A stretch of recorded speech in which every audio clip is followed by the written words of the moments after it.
Жакшы иш кылайлы, адамдардан алкыш күтпөйлү да. Алкыш айтса, мейлі алхамдулилля. Бирок биздин ниетибиз ошолор айтсын, айтпай койсо капа болуп, башы ооруп, ушунча жакшылык кылсам булар кадырлабат. Көрдүңбү? Көп адамдардан укканбыз.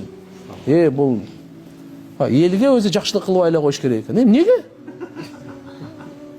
Вообще сен барктабайт экен дейт. Элге жакшылык кылбай сен аны кимге кыласың сен аны? Эмне үчүн жашап атасың анда сен?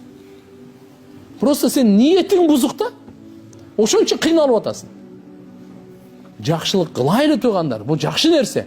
Ар ким кыла албайт. Бирок ошол жакшылыкты кылганда аркасынан ихлас болбосо, ал бекер эле да баягында. Алла үчүн кылайлы жакшылыкты. Эгерде жакшылыкты кайтарбай койсо, өкүнбөй турган болуңуз.